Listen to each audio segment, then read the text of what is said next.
who is the Okaloosa County State Committee woman. And of course, you'll be watching this on WBQP TV, our Facebook page, Fire Stick, Roku, and YouTube, and the other apps on this great platform.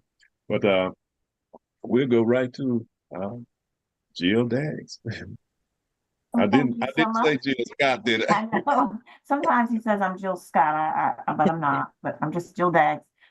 So welcome everybody. We're glad that you are joining us this evening. As you have been watching, we have tried to make sure that you have different candidates from across the state. And tonight we have a treat for you. We have Representative Debbie Mucarsel-Powell, who's running for Senate. And I'm going to hand it over to her, let her tell you who she is, why she's running, tell us a little bit about her, and then we'll start with questions. Thank you so much and welcome. Good evening, Jill. Thank you so much. Thank you, Jerry. Thank you, Bill, Derek, all of you for having me tonight. I've been looking forward to having this conversation. For those of you that I haven't had the pleasure of meeting, my name is Debbie Mucarsel-Powell. I am a mom. I have 3 kids. I live in South Florida. I live in Miami. I was elected in Miami. I'm a former congresswoman back in 2018. And I'm running to defeat Rick Scott in November and become Florida's next U.S. Senator. And, you know, I've been present in my community for so long. And for the past 2 years, I was traveling across the state doing a lot of work with Giffords, the Giffords Foundation on gun violence. And I realized as I traveled how much families across the state were struggling. People here in the state have been struggling for too long. Opportunities that I had that have brought me here in front of you tonight are being stripped away from our children. There are so many seniors that are now being forced to go back to work because they can't afford to pay their property insurance rates. I had conversations with students at FAMU that are really concerned that they not only can find a good paying job, but they can't afford to pay for their rent. And when you have in the Senate, Rick Scott, someone who oversaw the largest Medicare fraud in the history of this country, who used that money, over $64 million of that money to buy his Senate seat, he has no idea what it's like for a single mom who right now is struggling to make ends meet, or for families across the state that are really considering leaving the state because they can't afford to live here. I am the product of a single mom, someone who came here to this country when I was 14, looking for opportunities for freedom, knowing that she wouldn't be able to provide those opportunities in my routine. And I watched my mom wake up really early in the morning. She had 2 jobs. She worked 12-hour shifts just to make sure that she could create a better life for me, bringing me here. And I started working at the age of 15. It was a minimum wage job at a donut shop. I worked through high school. I did all sorts of jobs, as you can imagine. I was very fortunate to be able to get a scholarship at that time when those opportunities were available. And because of my mom, because of her hard work, because of the hard work of so many people that believed in me, I was able to graduate from college. I was able to get a master's degree. I actually became the associate dean at FIU at the medical school in Miami. And so many people would think that somebody like myself would not be able to reach that potential and ultimately get elected to serve in the U.S. House of Representatives. But I always had that pulse with my community. I was very much in touch with our community in South Dade, in Homestead, in Kendall, because I had been working to expand access to healthcare to underserved areas. And that's one of the main reasons why I ran in 2018. I was married, I had kids. I never thought that I was going to get into politics, not at all. I was a volunteer, like so many of you, probably helping in campaigns, very civically engaged, but I never for a million years thought that I could run. But it was community that told me that it was my time to step up and do something at a higher level to make a difference to this community. And so I did. And no one knew who I was. So I was dismissed as being this person. Where did she come from? What's going on? I was running against a very popular Republican incumbent at the time. But I knew what the community could do if we worked together and if we believed. And so I ended up beating him by 2 points. I served on the Judiciary Committee in Congress. I had the honor of serving alongside John Lewis, Representative John Lewis, who I became close to, who I always sought advice on some very difficult moments when I was in the House of Representatives, serving under the former president. I also served in the Transportation and Infrastructure Committee because I know how important it is for us to make sure that we bring funding for water projects, that we protect our environment. And so I am now following that call that I have inside of me again, because I want to continue to do the work for the entire state. Our state is suffering. Our attacks, our civil rights, our freedoms are under attack. And so it's time that we finally make people here in the state believe of what is possible when we work together for this win.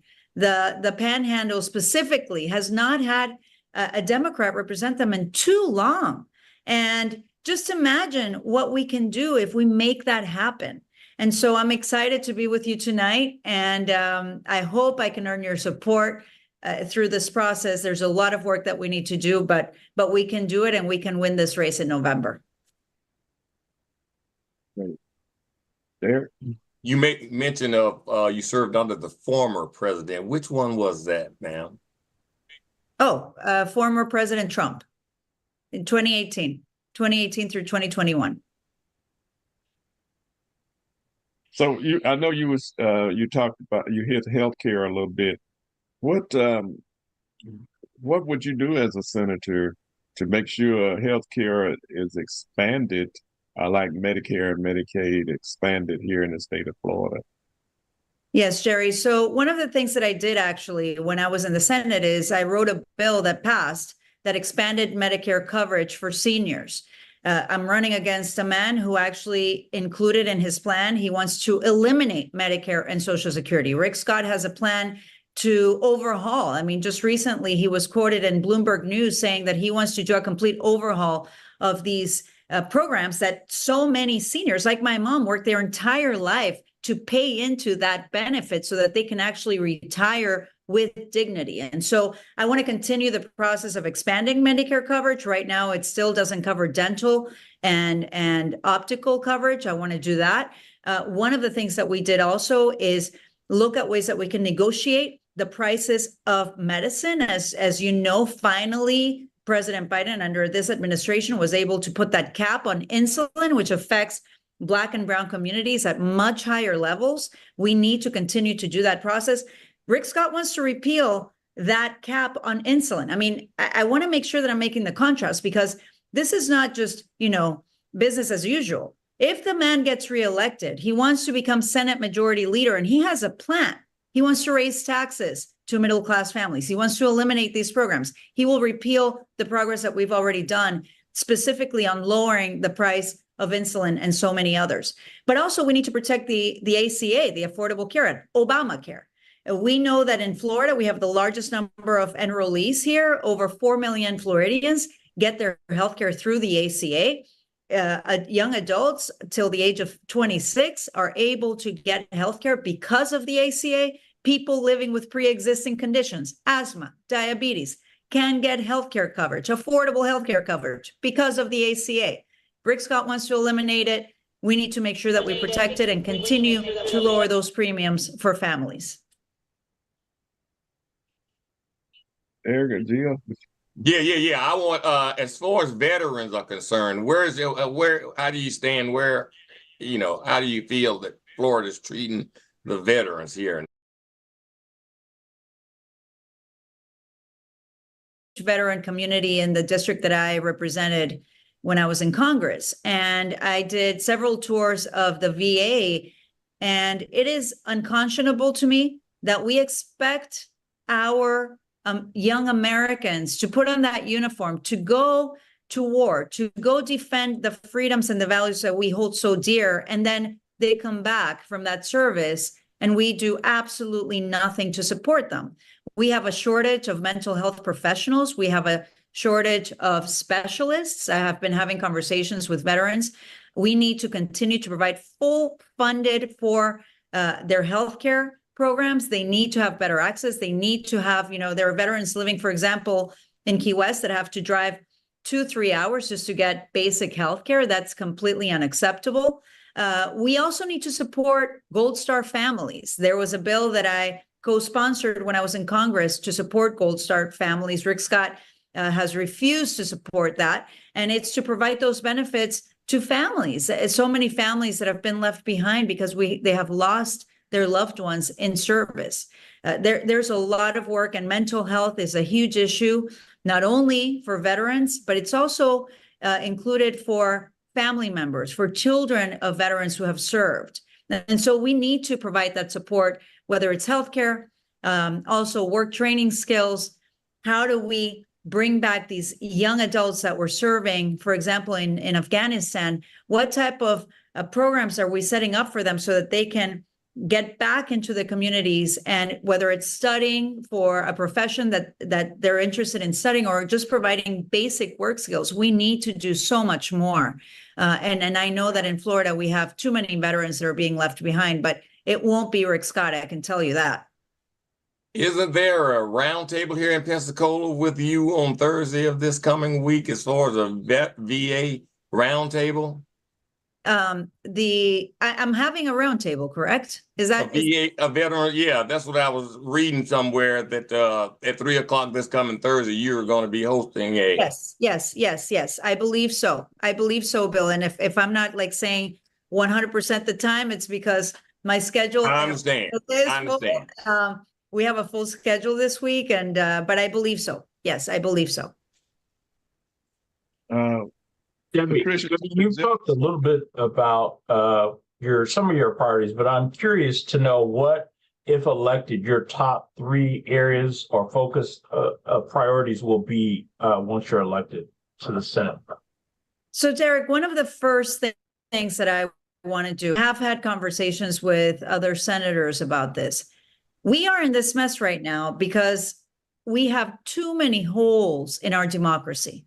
Our freedoms, our democracy, our civil rights, they're all in danger. And we need to pass the Voting Rights Act. It's the John Lewis Voting Rights Act. I've been very vocal about making that a huge priority. That should be the first bill that we pass if we get back the House, if we have the Senate, if we keep the Senate and we keep the White House. There should be absolutely no doubt of pausing the filibuster if that's what we need to do, but we need to protect our democracy so that we are not facing the threats that we are right now. The second one I would say is making sure that we protect Medicare, Social Security, the ACA, lowering prescription drug prices. But for me, it's economic opportunities. And how do we bring those to our communities, local communities, whether it's direct financing for entrepreneurs, for small businesses, whether it's continuing to support HBCUs or other institutions here in the state of Florida. There are a lot of things that we need to do to lower property insurance rates. The affordability crisis that we're facing here is pricing people off their home. And there's a bill right now that's in the House, but there's no companion in the Senate, and that I would like to introduce to make sure that we lower property insurance rates by at least 25%. And at the same time, bring businesses and business investments here that will provide good paying jobs, right? We talk a lot about inflation.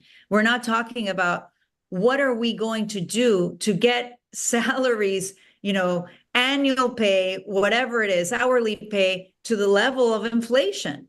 And so there's a lot of work that we need to do. The one thing that we have to stop doing is dividing us with culture wars, with pegging one community against another. I'm so done with that. And I know that Floridians are done with that too.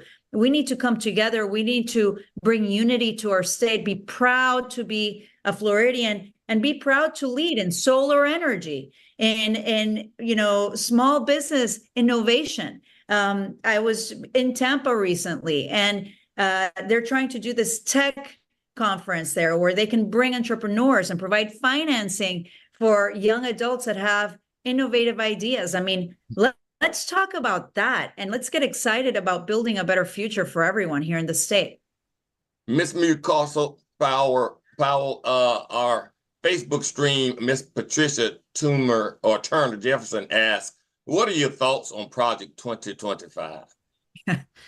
Oh, Lordy is my first thought when I think about Project 2025. It is a manifesto of hate, of racism. It's a manifesto of a dark future for America if they get into power. They want to completely dismantle the Department of Education. How are our children supposed to have opportunities to learn? I am a product of funding from the Department of Education. And I know NFIU and many of the state universities, by the way, get hundreds of millions of dollars from the Department of Education. They want to eliminate benefits for veterans. You were talking about veterans right now, Bill. They want to completely eliminate that. They're attacking law enforcement, the largest law enforcement agency in this country, the FBI. They call it corrupt. They want to get and what it does by taking away a lot of these, the funding for a lot of these institutions is it concentrates the power on the executive, on the presidency. This is a country that has three equal branches of government. We have the executive, we have Congress, which is the House and the Senate, and we have the judicial. And that's what's made this country so strong. We need to protect the separation of powers. We need to protect our democratic institutions. Look, this has not been a perfect country, right? We've seen a lot of challenges. We have faced enormous challenges in our country, but at least it has been the strongest democracy that has survived for over 200 years, where so many people, like my mom, were able to come here looking for safety, for opportunities. We cannot and we must not allow these people who have a dark view of what America should look like take control of our government. Thank you, ma'am. I have a question, and we probably should ask this maybe first. For some of our viewers that might not understand what the senator actually does, can you share with them what roles? Because often we throw a lot of stuff at you that you might not be able to actually fix and do. Can you share with us what actually a senator does and can do for us? Yeah, Jill, and you know, so much, I've been talking a lot about this because I feel like the media overall concentrates only on the top of the ticket, the presidency, which is incredibly important because it sets the tone of what happens with policies that are enacted in Washington, D.C. But people are forgetting the incredible power and the impact that Congress has.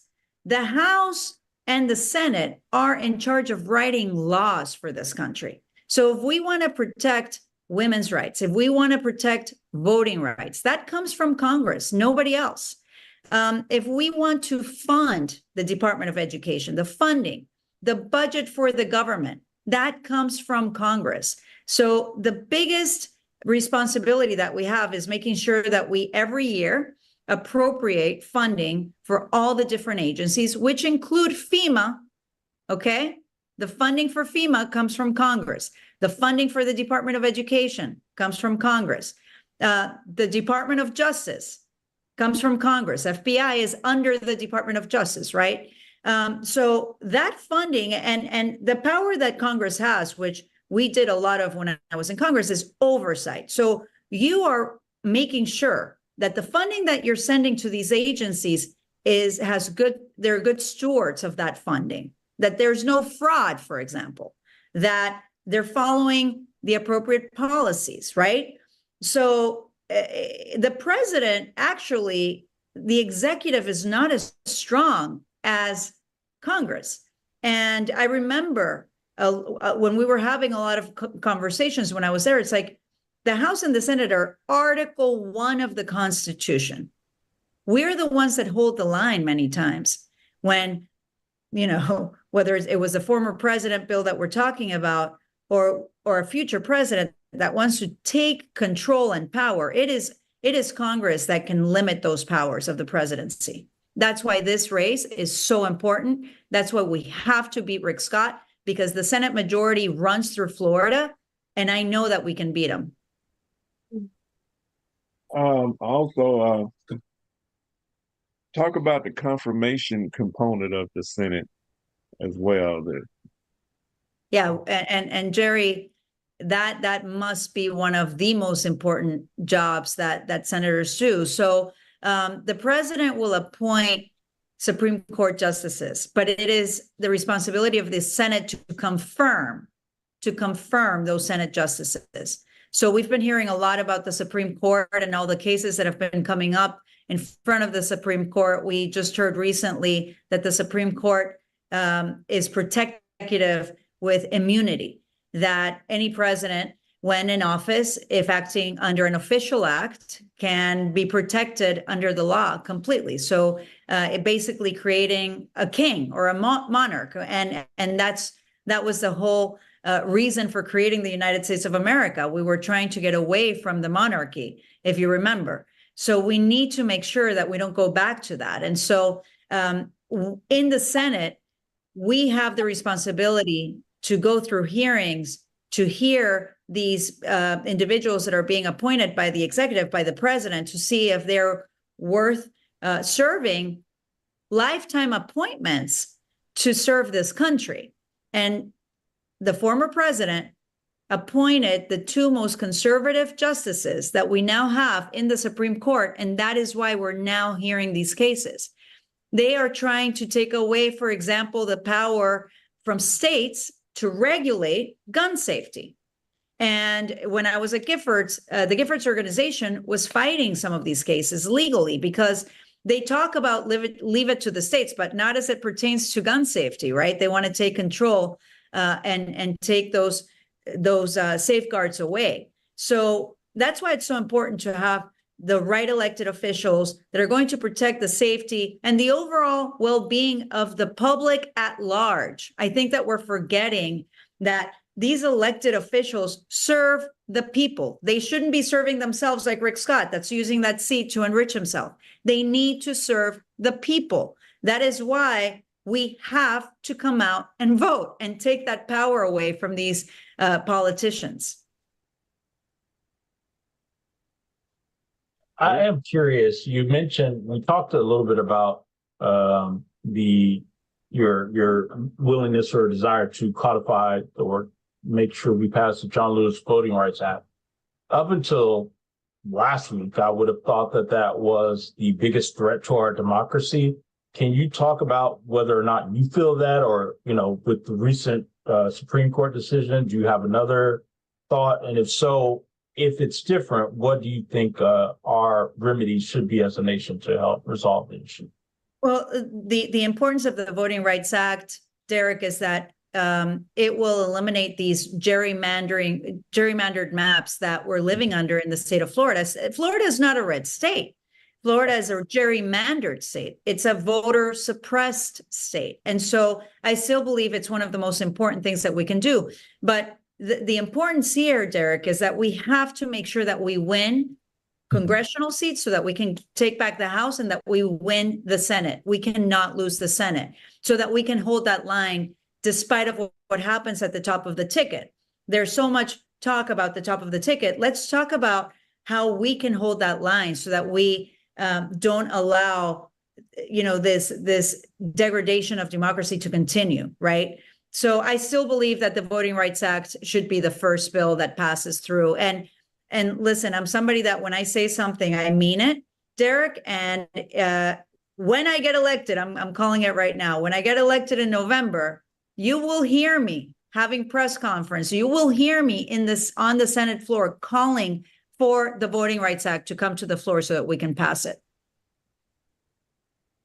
The Voting Rights Act that was passed in the 60s, it had two components that was very powerful, which was Section 4 and 5 of the Voting Rights Act, where the pre-clearance, before anybody could move a polling place or shut down anything, I'm just throwing this out there, I think most people don't realize how important Section 4 and 5 was of the Voting Rights Act.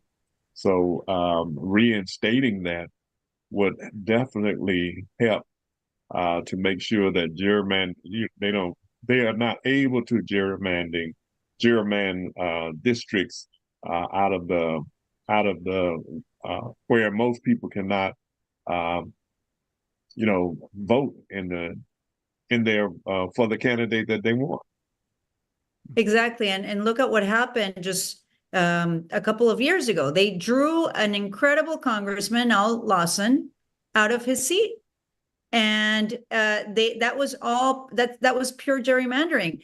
They are making, they're choosing the representatives for the people, not the other way around. It should be the voters and the people that choose their representatives. And they're doing that all over the state. They've already done it. They're doing it in local races as well, Jerry. They're really slowly chipping away at our civil rights here in this country. And I know you've talked about that Project 2025 a little bit, but that's something I think that everybody needs to at least look at and read, because it's a position paper. It's not just something that's thrown out there. That's a position paper for if Trump happened to win, for his administration. Yes, and they've made it very clear. I mean, and if you look at Rick Scott's 12-point plan for America, there are a lot of similarities with that Project 2025. So please, if you're watching this, go check out Project 2025, but also check out Rick Scott's 12 plan for America, where he wants to raise taxes on you. While you're watching this, I'm telling you, he wants to raise taxes. He wants to eliminate all these programs that have allowed our seniors to retire with dignity. And he wants to repeal the Affordable Care Act. I mean, there are all these things. Also cut funding for education. And he did it when he was governor. If you remember, he made significant cuts to education when he was governor. He took away a lot of benefits for workers. He was cutting pensions for workers.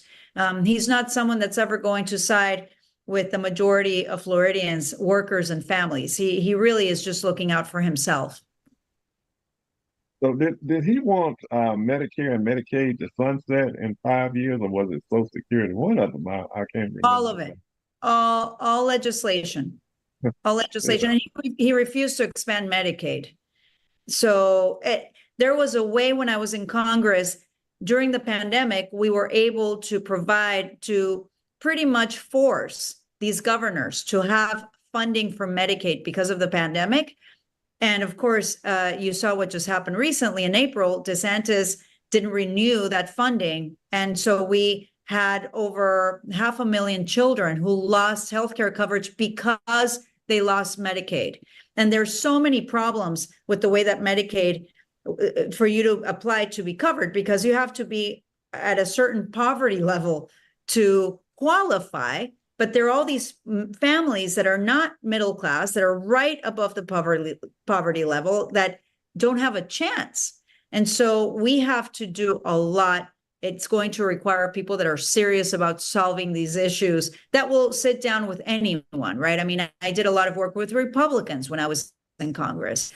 Francis Rooney, we didn't have a whole lot in common, but we wrote a bill together that protected coral reefs. He really cared about the reefs. We have to find ways to come together with people that want to solve these problems so that we can create a better future. I truly believe we can. So I'm going to share, just because you guys brought this up, I'm on disability. And when you have disability, it only covers you. It doesn't cover your children. And Jenna was born, my daughter, when she was born, she was really, really sick. So she was able to get on, I think it was Title VIII, but it's a CMS. And she stayed on it till she turned 21, and then COVID hit, and she was able to extend that. And then as soon as he made that decision for Florida, it started in January. So we got the letter, they're going to kick you off on her birthday. Her birthday was March. And we wanted to apply for her to extend it. She couldn't extend it. And then when we tried to apply for Medicaid, they told her she could only make $200 a month. $200 a month. And I was like, you mean a week? And they were like, no, a month. So and just imagine, and that's one person, but just imagine families that just sit, like, I could never understand, but they don't look at the loopholes, is what I would say. There's so many loopholes of families. Like, you have your statistics of the families that we know, and then there's those that are in that loophole that people have no idea. She was fortunate. She was able to get Obamacare and afford it. But it just was a very, very difficult, very stressful situation. And it's something that he could have easily, between him and Gates and DeSantis and all of them, they could have fought for us, but they didn't. So Yeah. I'm going to hold you to what you're saying and hope that you will always fight for our children and for our communities and those that must have insurance. But in the Panhandle, where we don't see most of our legislators, if Gates comes, it's because he's doing some party for whoever and not for us. How can they relate to what can you tell them you'll do for them that's different than what we've seen? Because we're asking our community to come out, to vote, to get engaged, that this is critical, and we're bringing wonderful candidates like yourself to them. But I need them to really understand and feel like they're not just casting a vote, that they're casting a vote for someone who's going to be there for them. So can you kind of share what you will do for this community? Well, I mean, I would start by saying that, you know, I watched my mom. My mom now lives with me, and I watched what she did all those years working 12-hour shifts. And I started working, like I said, when I was 15, and I didn't stop. I've never stopped working. So I understand the struggles that people are facing. I really do. I have conversations with my sisters about the struggles that they're facing living here in the state of Florida. The struggle continues. And just because of that, just making sure that people understand that I know what it's like and that I relate to a lot of those frustrations, whether it's not being able to get a good doctor when you need to, whether it's going to the pharmacy when one of my kids gets you know, something from the doctor. I go to the pharmacy and it's not covered by the insurance, and they're asking me to pay $200 for a cream. And, you know, I live through that every day. I'm always looking at the prices in the grocery store, and I'm much, much luckier than many people, right? I mean, but I understand what's happening here in the state. And what I can tell you is I've always been present, Jill. I was present before I was elected to serve in Congress. I was very much ingrained in the community. I was present while I was in Congress. If you speak with anyone down in my area, my doors were always open for constituents. And when I came back, I was all over the place. You can even go and look back at where I was at when I would come back from Washington, D.C. My doors are always open and will continue to be open because I serve the people. Like I said before, I don't feel like this is a title for myself. This is a job. It's a job that I have a huge responsibility to making sure that I provide for the people the changes that they deserve to have a better life for themselves, for their children, for their parents. And so I make that commitment to you. You know, the state of Florida is huge, right? That's always the challenge. And I remember when my dear friend Val was running, I remember that it was tough for her because she had to be in DC voting also. So it's a matter of making sure that you have someone that knows that you need to be present all over the place.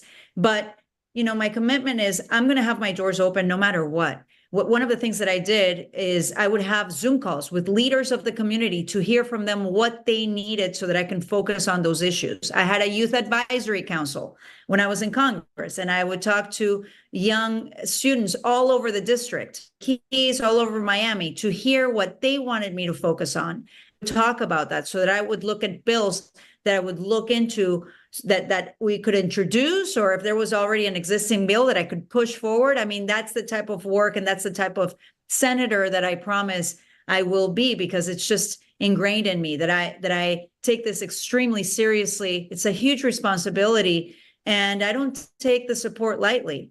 And I'm extremely grateful when I get that support. And once I get up there, my commitment is to you, to every single one of you, regardless of whether you vote for me or not, by the way. There will be people that will vote for the Republican, and you know, it is what it is, but I will serve everyone. I will make sure that everybody's life is better as much as I can and as much as I can control when I'm up there. But the most important thing is lifting your voices and making sure that all of you are heard. whether it's providing more services for people living with disabilities. My nephew lives with disabilities, so I also understand those challenges and social services and the lack of support that he has right now. Transportation system, right? A basic thing that we should have already solved is still an issue. So we can have more conversations. I would love to hear from more people and their individual concerns, but at this point, we need to come together. And I want people to remember what's possible with your vote. You have the power. You can't sit this one out. If we all come out and vote strongly en masse, nothing's going to stop us. And there are a lot of elections going on outside of this country. Look at what happened in France. They thought the right wing was going to win. They did not. Look at what happened in England. The Labour Party, the party of the people, won. They were tired of the right wing extremism.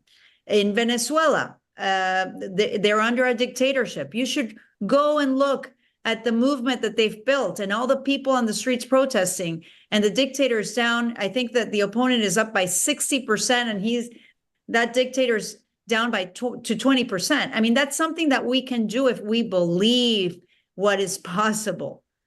Get away from, oh, forget it. Oh, Florida's red. Oh, it's not. No. The power of the people is much more powerful than any special interest, than any money that Rick Scott has. If we come together, we can do this. And I truly believe that. Very, very refreshing for someone that knows the struggle, that has been there. I personally think that you just think differently when you know the struggles, and you can actually, when you've actually experienced what the common man goes through. And we know that Scott guy came from money. But Ms. Toomer on our Facebook stream says, when you're speaking of the three equal branches of government, she says, and the fourth unofficial arm of the government, the lobbyist. Oh, God. Oh, boy. Oh, that's totally true, everybody. I mean, we need campaign finance reform. We need to get rid of money in politics. That's why we are where we are right now. That's why Rick Scott has that seat, because he uses his own money. How is it possible that the man can self-fund and buy a seat? That's basically what he's been doing. 14 Absolutely. years in government. And yes, I remember, Bill, when I was first elected, and there were all these people that wanted to meet with me, right? And my scheduler would come in, and I'm like, who's this person? And where are they from? And why do they want to meet with me? And it was all the lobbyists that wanted to tell me, just to educate me on their issues. And I'm like, well, I really don't need education on some of these issues. Like, okay, I would still try and hear what they had to say, but you have to have a strong spine. You need to know what you're there to do, right? That's why there's so much corruption. And again, I'm a mom. I was going to DC to get things done. I had no time to waste. I'm not going to go to parties with you. I'm not going to go and, sit down for 2 hours to hear about your particular issue. I was there to get things done. We have to be very careful who we elect and who we send up there. Is it because they're looking for power, for fame, for titles? No. There's no fame or titles when you're in public service. So money in politics is a problem. We need to do much more. And there was a bill actually that we passed, but it didn't go through the Senate because it was a Republican-held Senate. I've been very much, when I look at bills, what's going to be the benefit for the majority of the people that this impacts? If it's only a small group, then you have your answer right there. Right. I truly believe that most of the people that go to the Hill go with great intentions, but when they get cornered by all of those people that want to tell them how it's done in DC. But I think that the Supreme Court is a prime example of corruption at the highest levels. I mean, yeah. Don't even get me started there, but yeah. Citizen United, which allowed all kinds of dark money to come into the system to corrupt it totally. How will the Senate, can the Senate I know there was a Supreme Court decision that allowed this, but how can the Senate itself codify into law some kind of way that this cannot happen? The entire Congress. Yeah, so there was a bill that we passed. It was HR1 at the time in 2019, if you look it up, and it dealt with campaign finance reform. And so there are things that, there could be limits on spending. There could be matching programs for campaigns, so that people don't, people that come from a working class family that can't self-fund actually have sufficient funding to be able to run a race. There were a lot of different things, like allowing voters to register, for example. Well, that's part of the Voting Rights Act, but that we included that as HR1 as a total package where people could register the same day to vote. But it dealt with a lot of taking away the money from politics. Okay. We have two guest hosts on. We'll start with Cheryl. Do you have any questions? And then we will move to Christina. Good evening, everyone. Hey, Cheryl. Hey, I don't have any questions. I'm just listening in and enjoying what I'm hearing. Hey, Cheryl. Hi. And then we have Christina Forrest, who's the co-host on here with us. She wasn't feeling well, but she joined us anywhere. So we are glad that you are here. I just want to say I am so grateful that you're here on the show. It's super exciting. I'm glad that you're running. If there is one message that you really want us to take back to our communities, what message is that? We need to take back the power for the people. I truly believe that I want them to remember what is possible. Look, in the state, we were able to elect Barack Obama not only once, but twice, in 2008 and in 2012. It's the same state. It's just under a completely different extreme rule of government. And they have slowly taken away that hope and that energy that we had in the state of Florida. They have been intimidated. They use intimidation tactics to keep people at home. There's a lot of division in the entire country, which also makes people just think that they don't have the power to make any changes. And I think my main message would be to take back that power, to remember what's possible when we work together, to just imagine for one moment what it would be like if we all worked together to win in November and you elect a Democratic senator that's going to be day and night advocating for your family, for your children. Look, I'm not saying that if I get elected in November, by December, all of our problems are going to be solved. It's not easy, but I am saying that if you elect me in November, you will have the biggest champion for your family that you will ever imagine. Yes, Bill. I know she has to go. She has to go, and I think your team said in a minute and a half. Okay. Can you please share how you have a question from a No. A minute and a half. Go ahead. Okay. I just wanted to make sure that you share how we can support you, what you need. How can this community help you get to where you need to get to so that we can be and have the change that's desperately needed? Yes, thank you so much, Jill. I would love for everyone to go to debbieforflorida.com. Please support me by volunteering. Would love, any testimonials that you have, any issues that you want me to look at, what your concerns are. Though I'm always listening because I continue to hear the same thing. It's affordability. But if there's anything in particular that you want me to know, let me know, please. Help me volunteer. If you have people that want to support this race by making a contribution, again, go to Debbie for Florida. This is an expensive race. I've had to, work very hard to get to where I'm at. I have outraised Rick Scott every single quarter. Nobody else has been able to do that. So That's the power of hard work, right? I mean, and I don't apologize for asking for support. We need everyone supporting this race. Imagine if every Floridian gave me $1, then we would be off to the races, 20 million right there. But I'm going to have phone banks, call texting. Please remind your family and friends to make sure that they check their voter registration status. You can go to iwillvote.org, iwillvote.org. Make sure you're registered. If you want to register by mail, you need to do it. We only have 2 weeks left. There's a primary August 20th. I hope to get your support for the primary so that we can go to November and beat Rick Scott.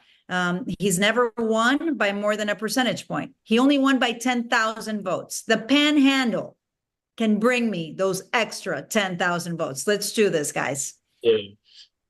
I want to just say thank you so very much for being with. I know we had some questions in the comments on some of our Facebook and YouTube posting as they're doing it. But for those of you all who still have questions for Debbie, we want to let you know in our viewing area on this Tuesday, July 9th at 6 o'clock, Representative Debbie McCarcel-Powell will be in Santa Rosa County at Chirps, which is a restaurant in Gulf Breeze, right across the bridge at 348 Gulf Breeze Parkway. So once you enter, if you're coming from Pensacola, it's the first light, you make a left and you will find it in the plaza there.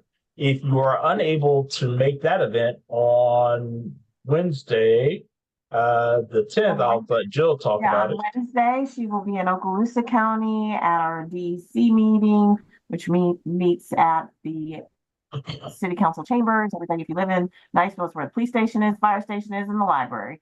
Come join us. She'll be sharing her platform with us, and we just invite you to engage. And possibly maybe what we could do with those other questions is get them to her and maybe get them back to Bill, and he might be able to shoot them back to them. Go ahead. And on Thursday. Thursday at CHOP, right here in Pensacola, Florida, 6400 North Old Palafox, 3 p.m. VA Roundtable. I'll be hosting it. Okay, and I was going to say on Thursday, she's going to have a busy day because you'll be in Pensacola all day then. And Thursday at 11:30, she will be at Everman Educational Center, which is 315 West Garden Street. So please make yourself available. If you can hit some or all of the events, please make sure you do so. And, I just want to say again, on behalf of our voices, we thank you for joining us. We want to be respectful of your time. Please don't let this be your last visit with us. We'd love to hear back from you as we progress any new information, or you just want to come and hang out with us. We're happy to have you there as well. So we thank you so very much for being with us today. Thank you so much, everyone. Good evening, everyone. And I'll see you all this week. Yes, I'll see you all. Thank you for having me. Thank you, Jerry. Bye-bye. Okay, thank you so much. Take care. Bye. All right, everybody, you've gotten the opportunity to hear from. Now, this would make the third of the four Senate candidates that are running to replace Rick Scott. And so, again, we want to thank Debbie McCarcel-Powell and her team for spending the evening with us. If you are interested in hearing more about her, please visit her website at www.debbieforflorida. That's debbieforflorida.com. Make sure you avail yourselves of one of the many opportunities that she will be here in the Northwest Florida Panhandle this upcoming week. If you're in Walton or Bay counties, I think she's there as well. If you have questions around those, please give one of us a call. Shoot us a message, and we'll be happy to give you the date, time, and location for those opportunities as well. But again, we want to be sure that you hear from us, our voices, and have the ability to hear from all the candidates that are looking to represent you as an individual in this next election cycle. So we thank you again, Debbie and your team, for joining us. I will turn it back over to you, Mr. McIntosh. I was reading what Rose Shelby Williams asked. Yeah, I was going to hit her up with that. Yeah. Yeah, that she believed that the Supreme Court should be expanded. And, I know I'm for one that believe that it should be expanded since we have the kind of people that we got on there. As a matter of fact, since uh, President Biden has total immunity now, matter of fact, I would just go and just pack the courts because, I mean, there's nothing that can be done about it because he had total immunity. So pack the courts, get rid of and force these other people off the courts if it's necessary. Well, Make it so the environment so hostile that they would not want to stay on there. actually, if he loses, he can go ahead and, as an official act, declare that he's not leaving. Right, exactly. That's what I'm saying. That was an insane decision. Look, I will eat crow on this one, team. I said that there was absolutely no way that the Supreme Court would give that guy this type of immunity. I will eat crow. This is amazing that the courts would stoop to such a level to say that one man can do something, and just because he's the president, that gives him immunity from it, and all he has to do is call it an official act. That's abhorrent, guys. Well, that happened, and my mom called. She said, "Jill, what is going on?" Like I can know. Like I'm like, I don't know.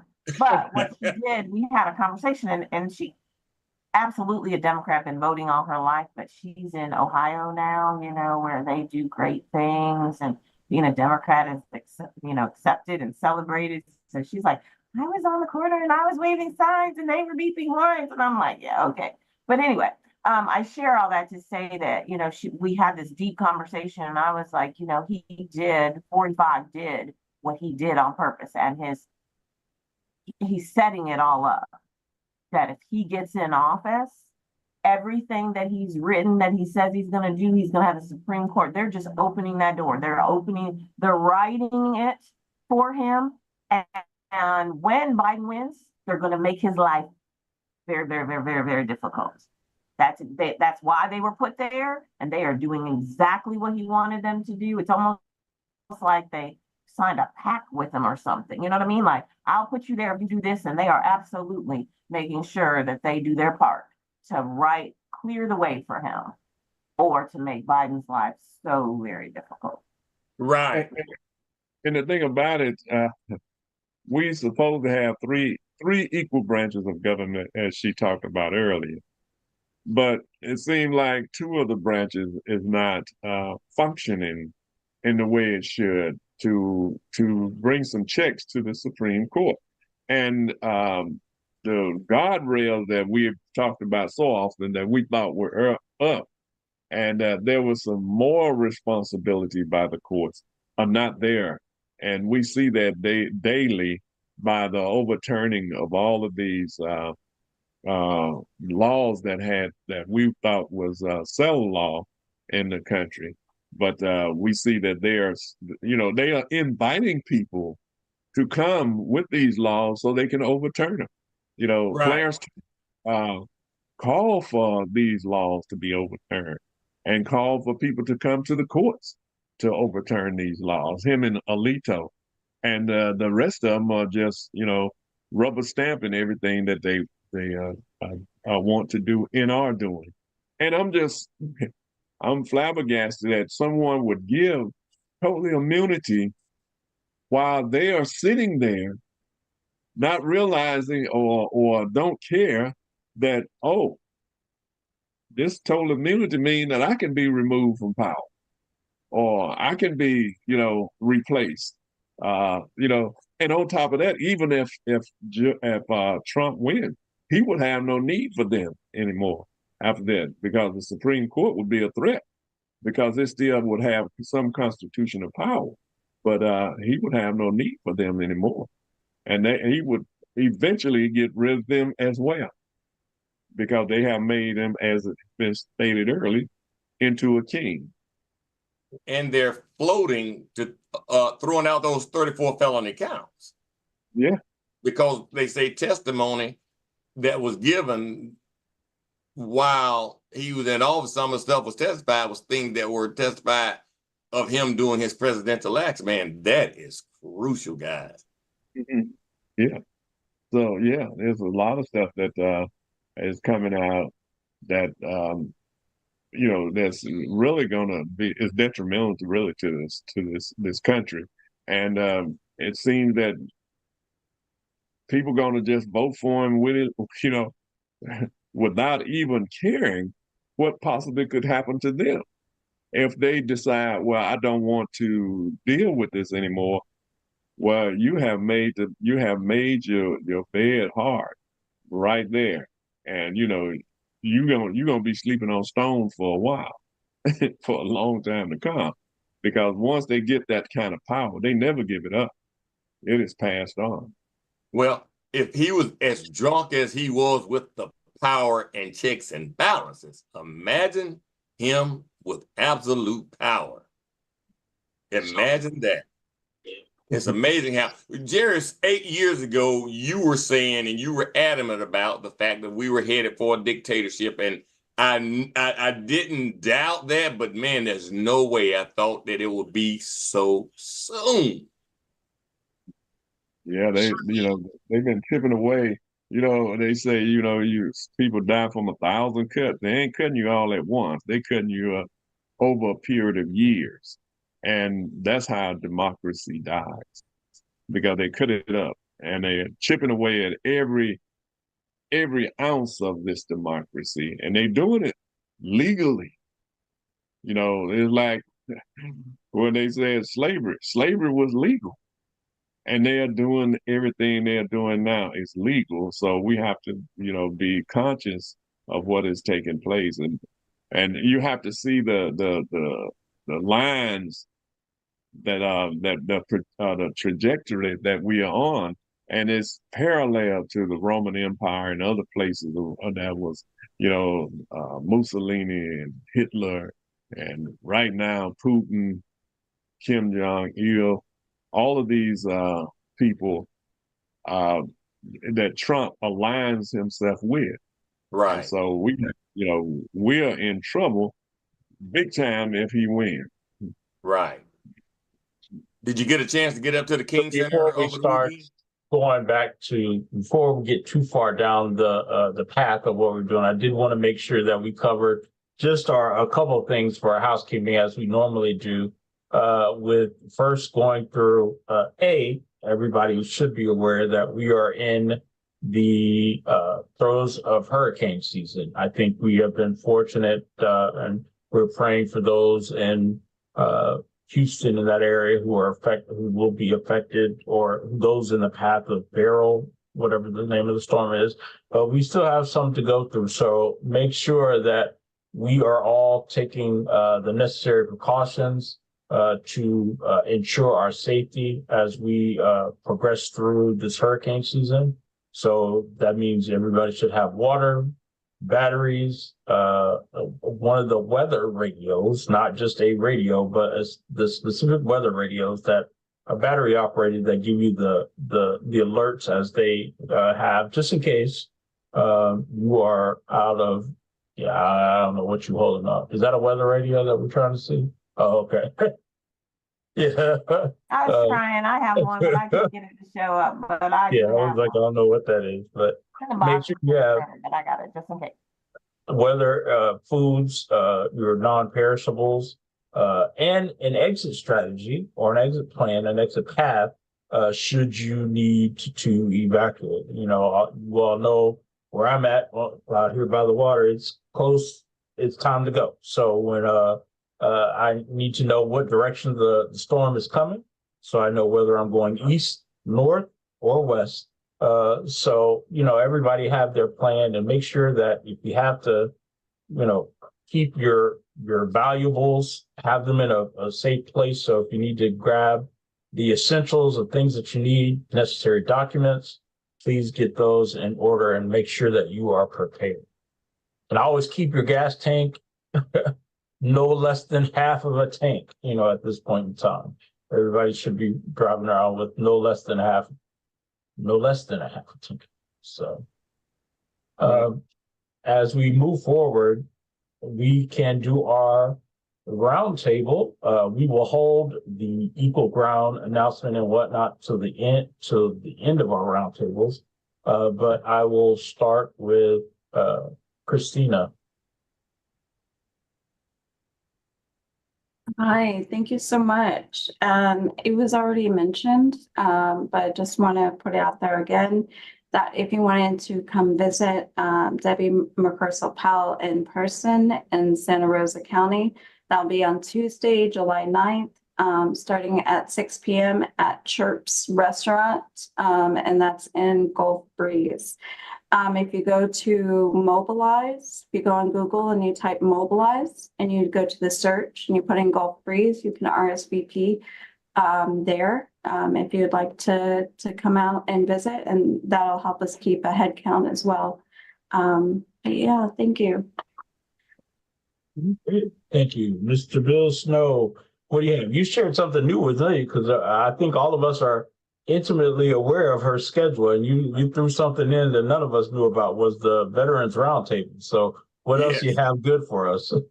Well, yeah, just that VA roundtable at CHOP 6400 North Old Palafox on Thursday evening around 3 o'clock. But I just wanted to throw out the fact that I was in Atlanta the weekend, and it was my third trip to the King Center. If you have never visited the King Center, man, it is so powerful, and it stroked real, true emotions.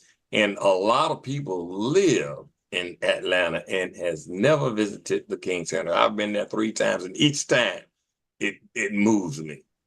That's all I had. Let me go back to your thing, because you talked about it. What is CHOP? Where is it? Community House of Prayer, 6400 North Old Palafox, aka Oh, CHOP. okay. I was like, CHOP, is that a restaurant? Well, what is that? Yeah, Okay. it's a fellowship hall. It's going to be in our fellowship hall. Okay. Great.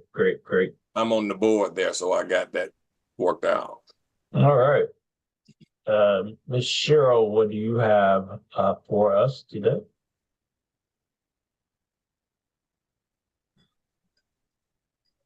Okay. I would just like to remind people that we are coming close to the end of being able to register to vote. So if you are not registered, please do so as soon as possible. They've made it very simple. You can scan a QR code to get registered. So yeah, do so as soon as possible. And I'd also like to announce that the campaign office for Haley Morissette is now open and ready for business. It'll be open daily, Monday through Friday, and by appointment. Wait a minute, Derek, please help me with the address. 618 North Dr. Martin Luther King Drive, Suite C. It is at the corner of Martin Luther King and Cross Street. We're in Pensacola. Okay, yes, thank you. It's a new office, so haven't committed the address to memory just yet. But we're excited because this week we're focused on the T-shirt drive. We want everybody to order their T-shirts, come into the office, or you could text T-shirt to 850-361-3699 to order your T-shirt, Run Like Hell. So we're looking for people to volunteer, be a part of our street team, our phone banking, and canvassing. So if you are interested, and I hope that you are, this is a game changer, this race right here. So we want everybody, all hands on deck, to join us in bringing Hale to victory.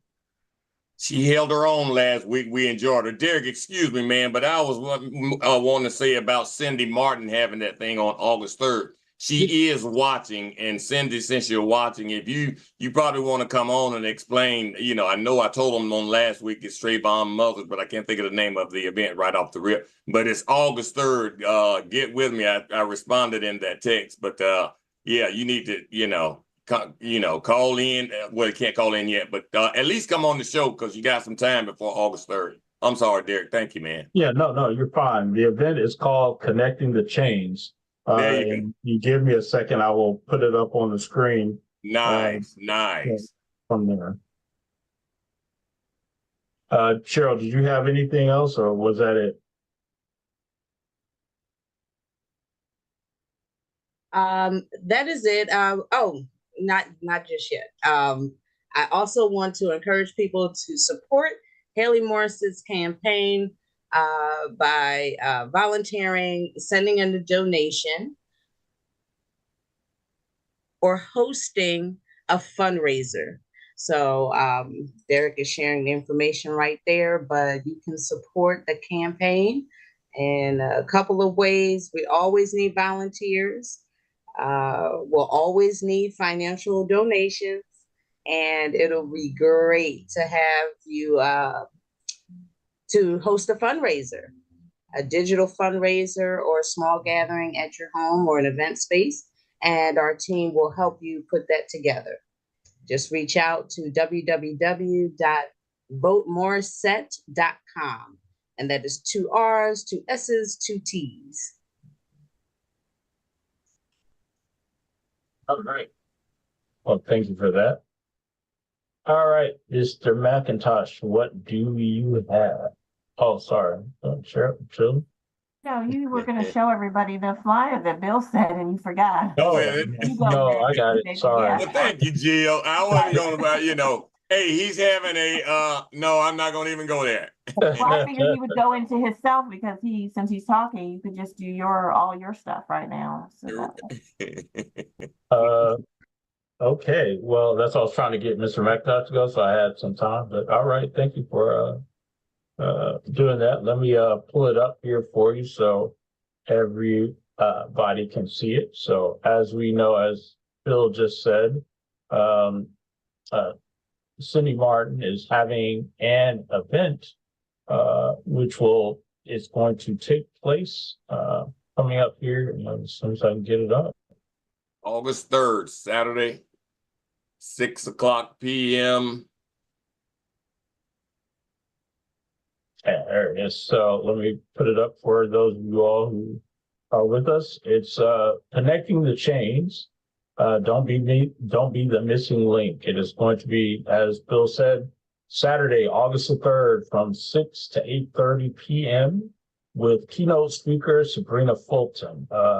It is going to be at the Community Center, Brownsville, which is 3200 West DeSoto Street. Doors open at 5:30 p.m.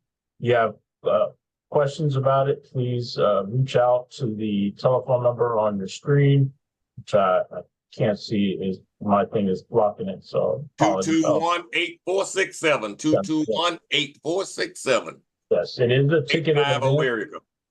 It is a ticketed event, so please make sure you go into Eventbrite and get your tickets now. You can go to it and type in Connecting the Chains, or you can go using the website that is provided below at bit.ly/chains with a Z. That's bit.ly/chains with a Z. As we continue on down this path, just to keep us in the spirit of what we are talking about, as Cheryl said, we have a couple of things that are coming up. As she mentioned, the last day to register to vote in the primary election is July the 22nd. Please make sure that you avail yourself of that time. And then we've got, again, if you, we don't want anybody to miss, but if you miss that, you still have through October the 7th to register to vote in the general election. We know that a lot of the races are covered in the primary and a lot of your local races. So you want to make sure that you're registered to vote prior to that date. And that, again, is July the 22nd. As we move forward in Escambia County on Sunday, July the 21st, the Escambia Democratic Party will be having a summer fundraiser where we will be selling turkey legs, hamburgers, hot dogs, cheeseburgers, sides, and a drink. Please make sure you come out and support that event. Come out and purchase your choice of hamburger cheeseburger or hot dog, cheeseburger and hot dog, or turkey leg, or you can get both for a different price. We will have those available, and that is going to be on the 21st from 4 p.m. to 6 p.m. And again, that is going to be at the Escambia Democratic Party headquarters, which is located at 2618 North Martin Luther King Drive. If you are wondering why that address sounds familiar, we are a Suite A of the three-office suite that is shared now with the campaign for Haley Morissette from Florida State House District 2. So come out and join us. You'll also be able to meet our candidates. They'll be there as well. So come out, get some food, and that is going to be on Sunday, the 21st from 4 p.m. to 6 p.m. Again, all the funds that we raise at this event will go back into making sure we support our candidates, getting literature out regarding their campaigns, billboards, because it is going to be, as Debbie said, important that we come out in mass to make sure that we see the change we so desperately need in Northwest Florida. I know I took the phrase, so we'll leave it at that. Mr. McIntosh, what do you have for us? I want to say one thing. My family reunion was this week, rather. And this, just want to, I know some of them are watching. We just want to say we had a great time. I did get a chance to go to by the King's house, the original where he was born at. I didn't get a chance to go by the King's Center yet, but my next trip will definitely take me to the King's Center. I hate this time I didn't get a chance to go because we had planned, but it rained just about every day. We went in Atlanta. It did. This time around. So we kind of stayed near the house and under the tents and stuff so that we didn't get, too drenched. But that was it. Also, want to talk a little bit about the Carol McIntosh Education Initiative. This is it for those who are, here in Escambia County. This initiative is for students who are struggling in school. It's for parents and teachers and school administrators to work together and community organization and law enforcement to make sure that our children get the best quality of education that they possibly can get. So we are still, everything is already in place. It's just a matter now that this will be implemented for the 24-25 year that's coming up. Carol was a crusader for education. So over the next years, we're going to see how everything turn out. But it's for struggling schools in our community to make sure that our children and generation yet unborn would have the best quality of education they possibly can get.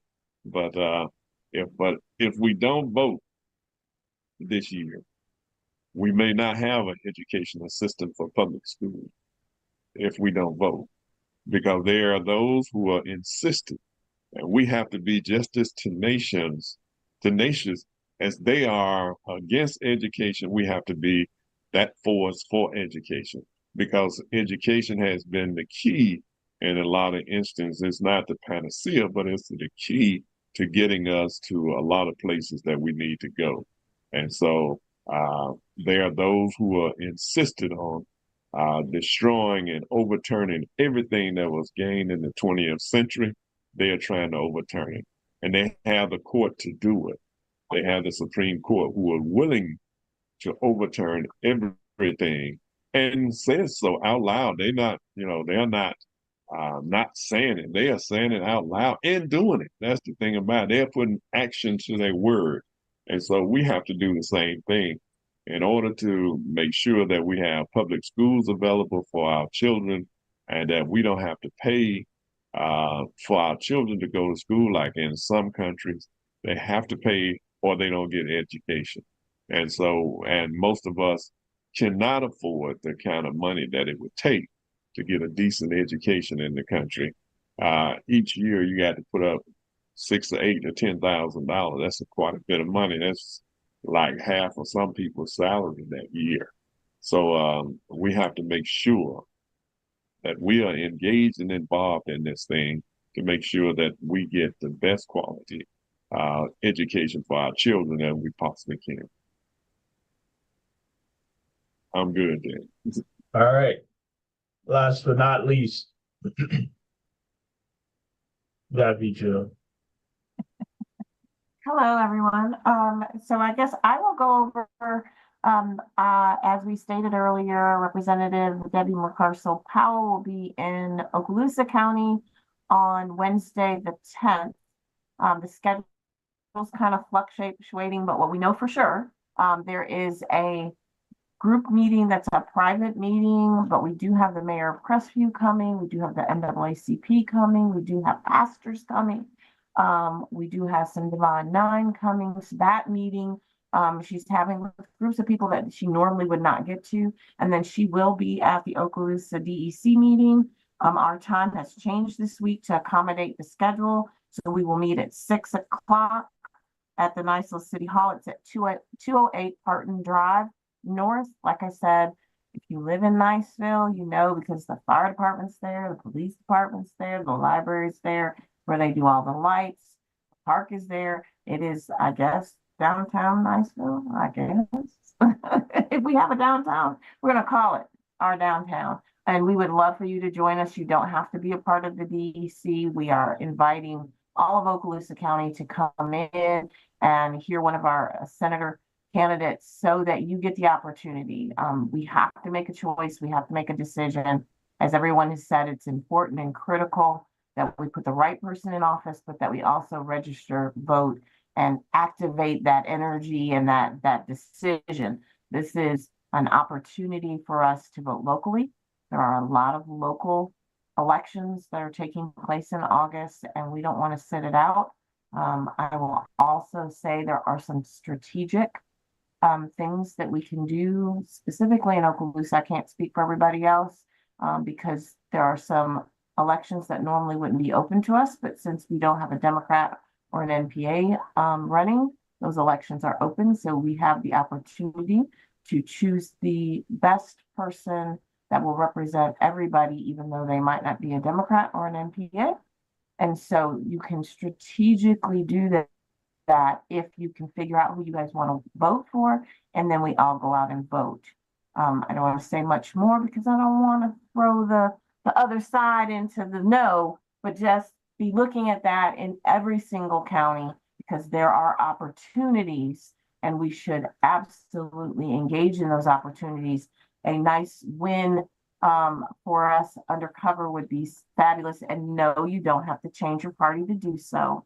It is an open primary now, so you can stay whatever you are, Democrat, Republican, or NPA, and vote accordingly.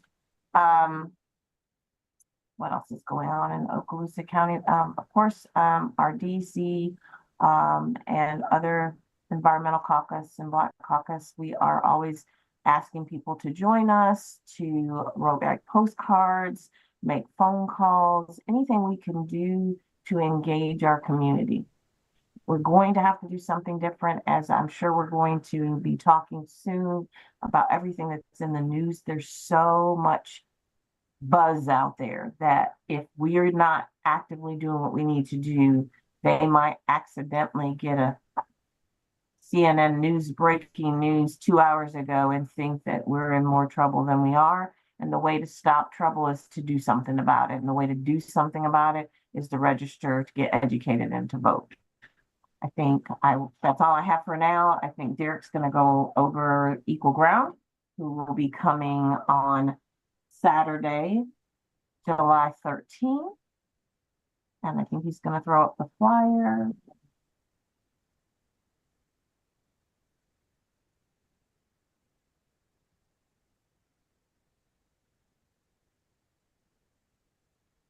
No, you can go ahead. I was leaving Okay, okay. So Equal Ground, last year they were in Escambia County. You guys might remember we had about 100 people come out, and I think some people that weren't as acclimated to them were very, very impressed. They're very well put together. They go over the legislative session that just passed. They give you what bills passed, what information you need to know, what to look for going forward, and they usually will invite us to their day on the Hill. So this year, our legislative session is in Santa Rosa County. We move each year county to county. Next year, it will be in Okaloosa County. So yes, Christina and Sandy and all of the wonderful leaders in Santa Rosa. Want to give a shout out to Elaine and Desi who helped find the location. They are working to make sure that we have the location, and then all of these partners and more that you see on the screen have come together and said, hey, we're supporting, we're working together. We want to make sure this happens. They will be at the Heart of God Ministries at 6151 Dogwood Drive. Doors open at 8:30. We will be giving you breakfast. The program with Equal Ground starts at 10 o'clock. It will go until about 12. And then we will transition back over and we will have a lunch for you. And then after that, we are doing a strategic education voter summit. I don't know what the real name is, but that's what it is. So Derek can fix that because I can't remember exactly what we called it. But it is an opportunity because we already have you there and because we're going to have so many partners together in one room. We wanted to make sure that we go over all of the information that you might need, give you candidates, give you information on the amendments and so much more. So please, please join us. You won't be disappointed. Like I said, Equal Ground is just an organization that really breaks it down layman's terms. So if you don't know anything about the legislative session, when you leave, you will feel like you can go and share with your family and friends. It's almost like going to school, but it's fun. And then, like we said, a lot of your leaders and the people that have sponsored this are going to come together, and we're going to give you 2 hours of just an extra energy push, lots of information, candidates, just really get you ready for these last couple of weeks before we vote in August. And so I would just truly encourage everyone across our listening area. That's 3 different counties. There's no reason why we shouldn't be able to fill this location again with another 100 people or more. And we just want to say thank you. We look forward to seeing you, and we'll be feeding you breakfast and lunch.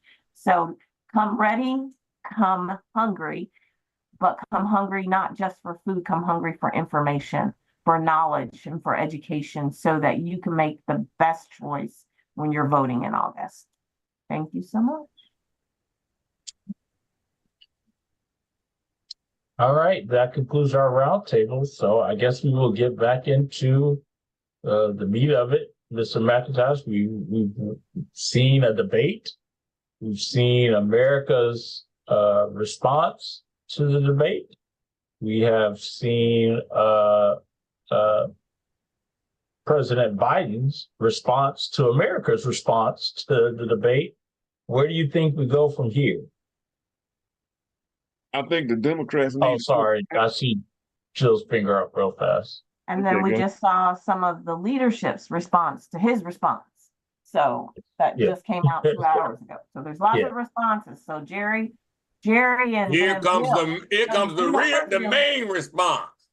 First Jerry, and then we'll get Bill's prediction. And then I'm sure Christina will come and make us all get back on the Biden wagon. Here come the real response. Go ahead, Dr. Jerry. But you can't make us get back on the Biden wagon because we're on the Biden. We are, but our listeners might not be. Yes. So we have to remember, we're not talking to each other. I'm talking to our listeners. Yes. Our listeners ain't going nowhere. Yeah, I want to say those Democrats who are just whining and grinding and carrying on need to shut up, because we have a candidate, and under that candidate we have a vice president, and under that vice president we have a cabinet of people with knowledge of everything that's going on in position of authority that has been availed to them through the presidency through the president himself, by appointing some of the best people in the world to his cabinet to carry out the job that need to be done. And so instead of running around talking about we need to have meetings on this and do we need to replace Joe Biden? No, you haven't called one time for the replacement of Donald Trump, who is a felon and a rapist and everything else you can think of, a fraud and an abuser and a bully on the American scene. But a man with some decency, you want to remove him because you're afraid that if something happened to him, you're going to have a black woman as the standard bearer for America. And that's the whole crust behind some of these misogynist Democrats. And I'm going to call them out because that's who they are, many of them. Other than that, the Republicans are sitting back watching us eat each other, alive. And they are not deviating from what they have talked about, what they intend to do. They intend to put Trump there so they can, have minority rule for years to come. And that's the whole goal, that nobody else will have any access to the political power, the strings of political power in this country. And so it is up to us to shut them down and to say whatever need to be said to make sure that we win this election. Because if we do not, what good would it do? What good is it going to be able to vote in this country, or to not vote? Because you won't have that opportunity anymore. Because they already told you what they're going to do. They already have told you they intend to deport people out of this country, and they didn't specify exactly who they were talking about. As far as deportation out of the country. So we have to be just as vigilant in making sure that we elect the right people to office, whether it's and that's from the school board to the presidency, whether it's state legislators, whether it's state senators, whether it's U.S. senators, whether they're Congress people and the congressional delegation that we need in the state of Florida and every state in the country. We need good people that's going to be concerned more about the people than they are about their pocketbook and the lobbyists. And then we need a media that's really concerned about the American people, because the media is supposed to be the fourth estate to inform people so that they can make the best informed decision that they are privy to. The media is has the first seat to history. And if they're not using that properly, and the only thing they can talk about is Donald Trump and Joe Biden's age, who all of us if we live that long, gonna make it to that age, and hopefully we be in our right mind. It seems like to me he's in his right mind. So you might, you're gonna get slower as you get older. But that's why you surround yourself with the best minds in the country. That's why you get the best vice president in the country, who is Kamala Harris. And, you got folks out there, I don't think she can handle it. What you mean? She already handling it. She's already handling things. You're just behind the scenes, but she's handling it as the vice president. She's in all the meetings. She's at the table with the president. She knows what's going on. She knows who the players are. She knows who the generals are. She knows who the cabinet members are. So what's the deal? And you got some of our own people running around talking about, I don't think she can handle the job. Well, it's women been handling the presidency for years in other countries, except here in America. And I'll get off my soapbox. Right? No. You're on point, especially when you speak of the media, Jerry, because they are perpetuating this foolishness, man. The Dems that are speaking out, the 4 or 5, ought to be ashamed of themselves. but the media is perpetuating this. 8 days later, for this to be a headline in the news cycle is a travesty. Miss McComb froze up for 4 or 5 minutes at a time, was comatose, and 3 days later it was out of the news cycle, and none of the Republicans called for his head on a platter. So the media is definitely I thought it was the right wing, but you corrected me, and I've been watching, and you are absolutely right. It's not just the right wing, it's the media, because that's who they want.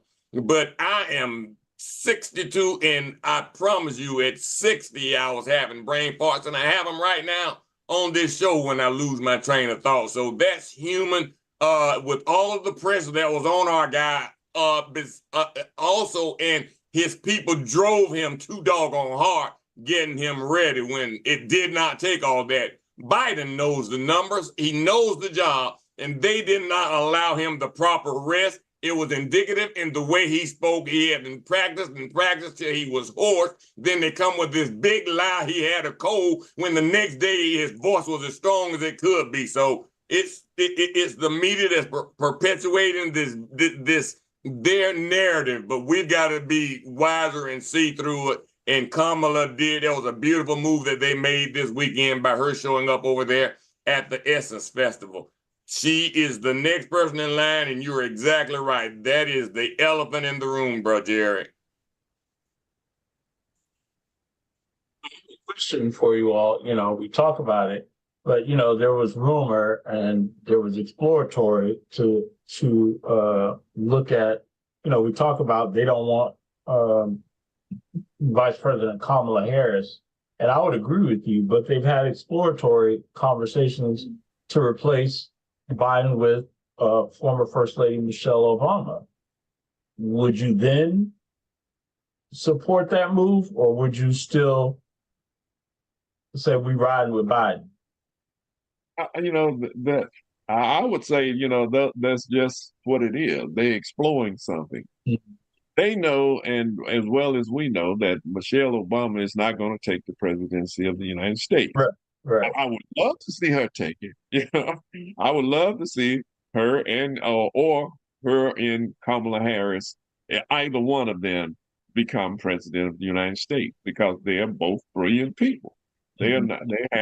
They have the acromens to do what need to be done to carry this country forward.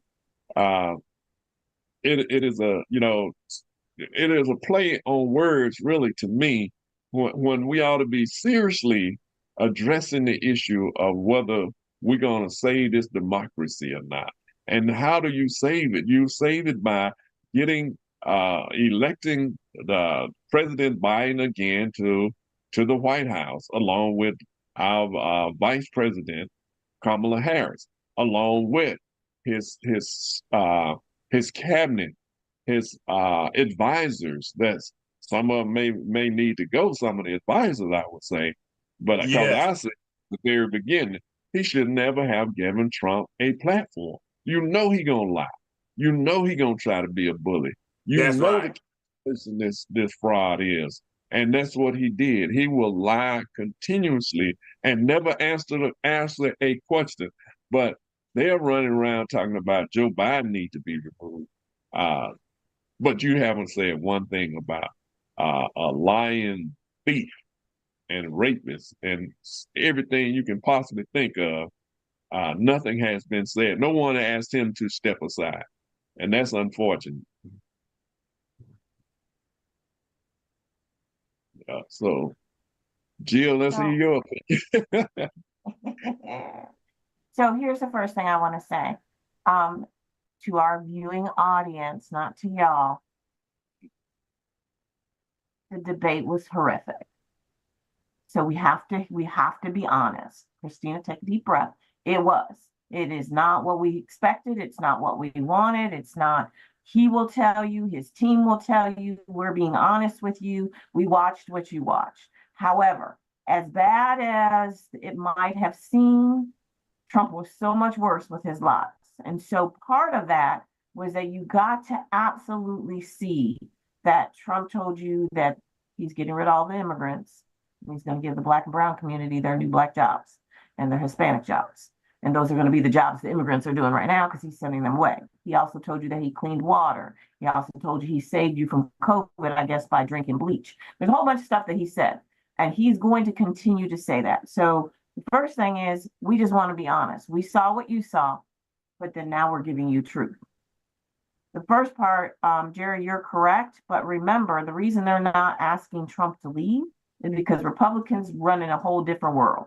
When they're in on their person, they're in. He could go blow up, I don't know what, and they still would be in. They're never going to do what we're doing right now, which is Biden okay? Is Biden not okay? Do we need to get somebody else or don't we need to get somebody else? Can Kamala handle it? Can she not? Is Michelle Obama, first of all, Obama, I don't believe would ever let Michelle go through what he just went through.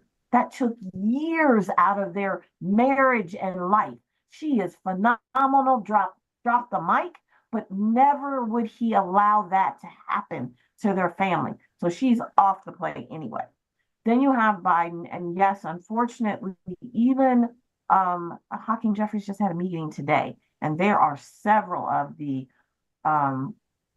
people on the floor in the Democratic Party that are still questioning it. And so why is it in the media? It's in the media because the Democrats are still doing what we're doing. So you can't always blame the media for what we're doing. They just had the phone call 3 hours ago.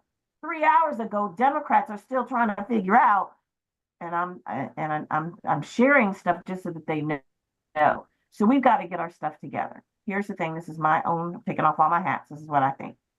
If you go August 20th to Chicago, and they put on the floor, which could happen, that they want somebody else, it's going to break the party. And if that someone else is not Kamala Harris, you have lost the black and brown vote. So we lose.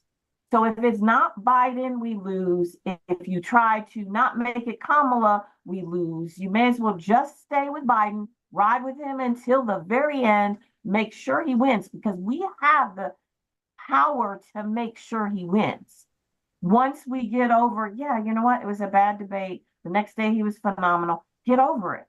Now, I would question, he's going to do another one. Christina educated us. Guess there's another one scheduled in September, and then there's another one after that. So what I would say to his team, I'm with you, Bill. I think I would say either don't do it or give him the out.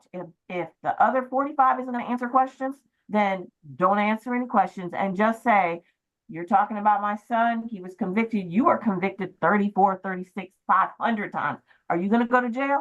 What are you going to do about this? And just throw it all back on him if they choose for him to have another debate. If that's where they're at, I think that might change as they go through. But also, it's almost like he needs to do one more so that everybody can see that the Biden that it is. But we don't make that decision. His team does, and politics does. So what I would say, and I see your hand, Bill, is our job is to continue to do what we're doing, which is work on the ground, get educated, get out there, register voters, be engaged, and vote.